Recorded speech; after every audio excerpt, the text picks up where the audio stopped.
What's up everybody, it's Prion Joni, and today we're going to take a look at Pioneer DJ's brand new DJ controller. It's the DDJ-SB3, endorsed by DJ Jazzy Jeff.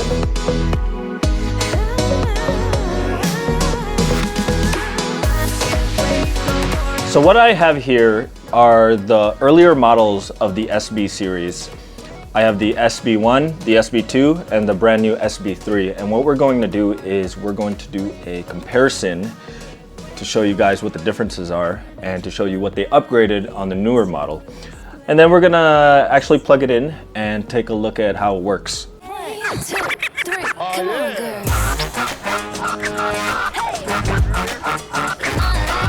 Okay, so before we begin, I just wanted to do a comparison between the SB1 and the SB2, just so you guys know what the upgrade difference was on the previous models. We have the SB1 over here, the SB2 over here. So there wasn't many major differences, but the one thing on the SB2 that was really important that I liked that they added was the fact that there is a gain control on each channel, which is missing on the SB1 or the SB. The other thing is on the SB2, there's the addition of a third and fourth deck control. So you could actually do up to 4 decks on the SB2. And while most people visually, that's all they see is the difference. Another major thing is the fact that the platters on the original SB have more resistance than the jog wheel on the SB2. So for some guys, this might be easier to scratch on. Okay, so now let's bring out the SB3 and compare it to the SB2. And let's hope this doesn't fall. Okay, so over here we have the brand new SB3, and just looking at it from the top, you can see that there is a major difference between the two. First thing that I noticed was the fact that there is now a cue and play button, just like a Pioneer CDJ. This was the only Serato controller that didn't have a cue and play button originally, and it was integrated into the drum pads. And now it has its own independent cue and play button. I think that's awesome. It'll make this feel more professional. The other thing I noticed was the pitch tempo slider is no longer symmetrical, meaning they're on the outsides. They are now positioned top corner side of the jog wheel. Most of Pioneer's bigger controllers actually have it in this configuration, so it feels more like a Pioneer CDJ or a deck. So it doesn't get confusing when you're going back and forth between using CDJs and using the controller. So I think that's awesome. Couple things on the SB2, the microphone and the headphone and the microphone volume is on the right side of the controller, like right here. And that's never been a problem for me. I just use an L-shaped adapter and I just plug it in through the side. However, they changed it for the SB3. They put one headphone output right here that is a 1/8 inch and it's towards you, plugged in through the front. The side has nothing, and the microphone is now plugged in through the back next to the RCA output. I would say I kind of prefer having it on the side so that the control is closer to me, but I don't mind this. I think this is more streamlined, and that means that I won't have any wires on the side and I can bring something closer this way.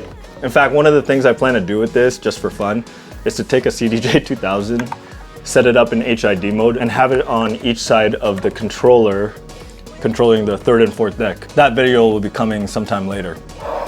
So to fit the extra buttons, I noticed that they made the 8 pad buttons smaller on the SB3 compared to the previous models. The major differences between their function now is the auto loop on the SB2 is now its own collection of functions right here. So it's no longer controlled by the pads. You have the ability to also control some effects with the fade effects. The one feature that drew up a big controversy on the internet, and it was such a backlash that Jazzy Jeff actually had to make a statement about it, was this pad scratch feature. And I'm gonna show later on in the video how it works. But basically what it does is you can queue up a sample and it will actually mimic a Jazzy Jeff scratch, hi Chewy, based on your sample to help teach you how to do that scratch. And we'll check it out, we'll get closer with it. So what we're gonna do is we're gonna hook this up and show you guys how the SB3 actually works. Okay, so one thing I forgot to mention as the difference between the SB2 and the SB3 that's important is the way the headphones are controlled. On the old SB2, the headphones are individual buttons for each channel. And if you want to hear the master, you can actually crossfade to the master using this knob. What they did on the SB3 was they actually removed the knob and they just put a master button so that you can hear your master mixed in. So there's no crossfading knob between master and channel. Some people might like that, some people won't. For me, it's not a big deal because I don't mix my master and my channel anyway. I just have a close monitor and I just listen to the monitor and compare. For some folks, you just got to get used to it. It's not a big deal. Some mixers are built like that, and it just makes the whole platform a little bit more streamlined with less knobs. I have a scratch sample loaded right here, and for me, I got to get used to having the cue and play button there now, because I'm so used to using the pads for as the cue and play button, which are usually down below. I noticed that the buttons, they're, you know, little plasticky. That's the word. But, you know, it's an entry-level controller. I would be light on them. I wouldn't be as hard on them as like a CDJ 2000, which even then, you know, like if you're abusive with it, it could break. But it got a good click. One thing that I can do on the SB3 now, because of the cue and play button, that was a little harder to do on the rubberized buttons of the SB2, is a little trick I used to do where I turn off the master tempo and then I set the range to the widest it could go, and I think on these controllers it's 50. I can do my normal scratching.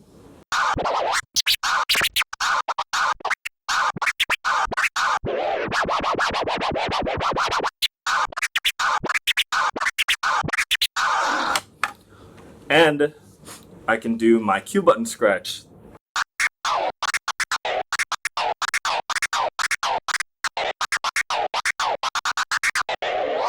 And then what's cool is you could do all different variations of button scratching and actual scratching.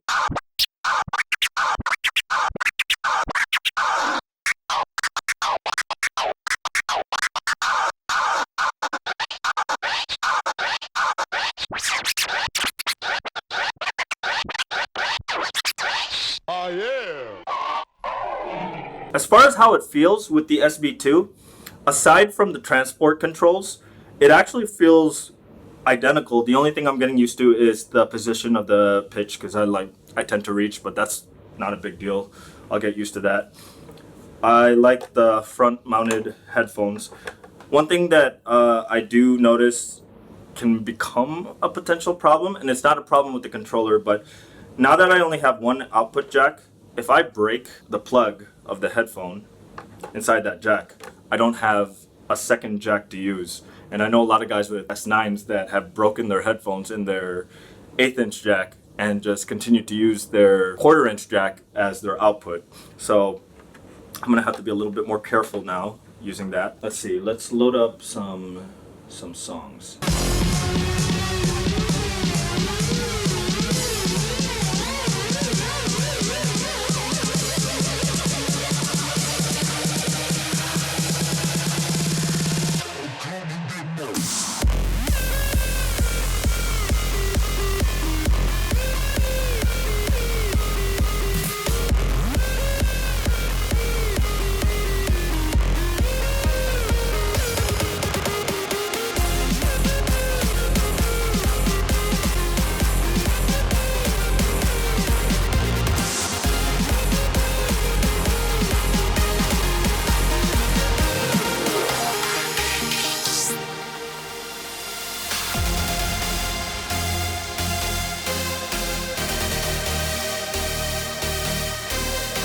Okay, so yeah, basically I just wanted to do one mix just to kind of get an idea of how it feels compared to the SB2.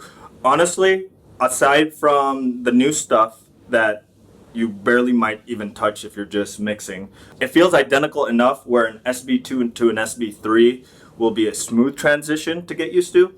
I like the fact that there's the Q button and the play button. So, all right, so now let's explore the controversial feature of this SB3. And it's the feature where Jazzy Jeff had to make a statement because he's endorsing this product. The big backlash, from my understanding, when Pioneer announced this was, I already had a feeling how certain people would react because there are certain people in the DJ community that don't agree with automated features, even if it's for a teaching tool. And the automated feature here that we're talking about is this pad scratch feature. And what it does is you can load up a sample. You know, it's on my Q1. It's a scratch sample. And what the pad scratch is it mimics specifically certain scratch techniques that are based on Jazzy Jeff. So let's say I had that ah sample right there. And then when I press the first button, baby scratch. And the reason for this, as they advertised, was to actually teach DJs how to scratch, how it's supposed to sound. So, I mean, this is just a baby scratch. And then baby forward, whatever. That almost sounds like a chirp. So let's back it up a little bit.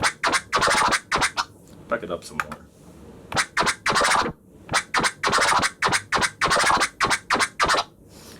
And then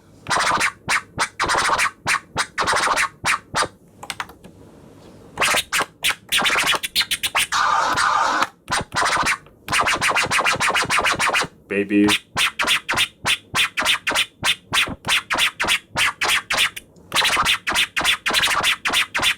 So basically it's a teaching tool. And before the product was even out on the market, a lot of DJs had a lot of backlash regarding this tool. Some of the comments I saw were as silly as, "This is the end of DJing."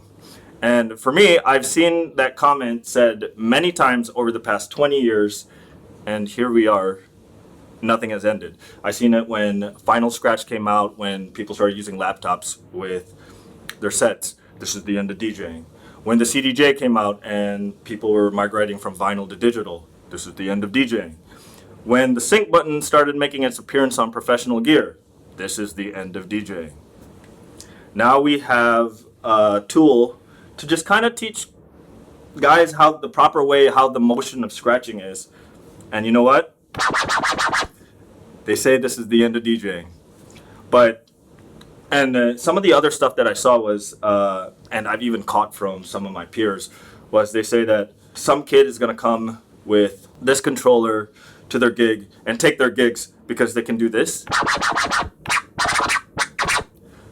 I'm sorry, but if a kid who's coming, who's just pressing buttons, making, a couple noises, can take your gig, then he deserves to take your gig because you suck. I'm just saying. Like, there's more to the art form of DJing and mix artistry than simply making a couple sounds. I mean, there's nothing on this that is reading the crowd, downloading the music when you're prepping for the gig, and choosing the song based on how the crowd and the faces of people react. None of this is doing that. You still have to do the work. This is just a little tool. This isn't an entry-level controller. And this is basically a tool like musician is to guitarists and people who play piano. It's just a tool to help you teach. And yeah, some people might start getting carried away with it. But I don't see it as it's going to replace the person who can actually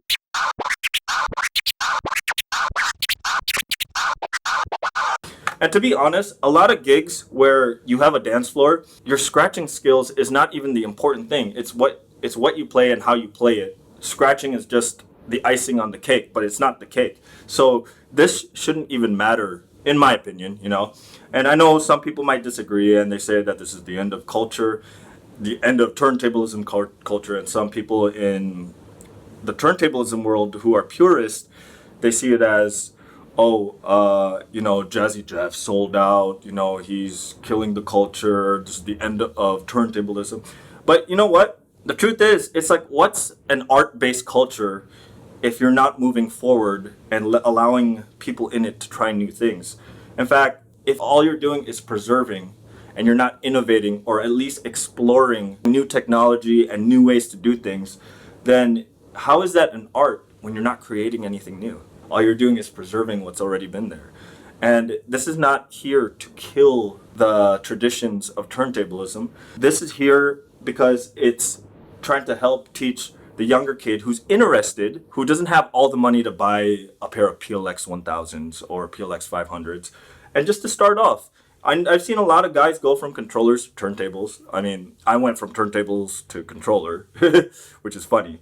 But at the end of the day, it shouldn't matter what other people say about what you want to do. If you like what you're doing, just do it. And there's a lot of talk out there that you can't do complicated scratch routines on a small controller with a small jog wheel that doesn't rotate.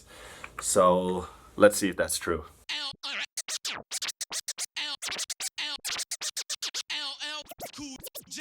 Is hard as hell. Battle anybody. I don't care you down. I excel. They all fail. Gonna tell double almost.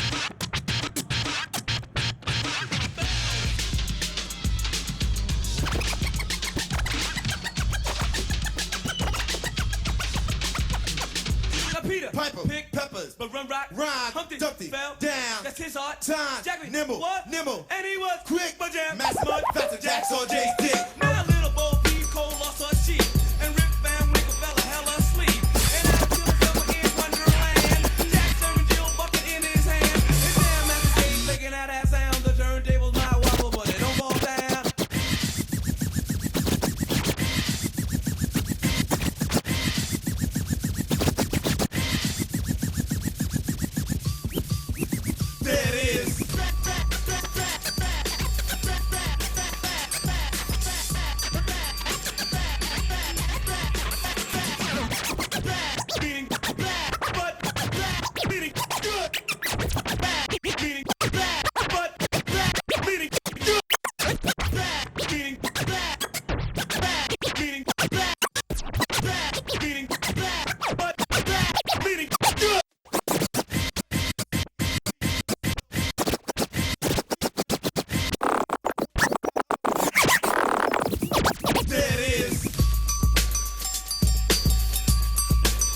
So yeah, this is the brand new DDJ-SB3, endorsed by Jazzy Jeff from Pioneer DJ.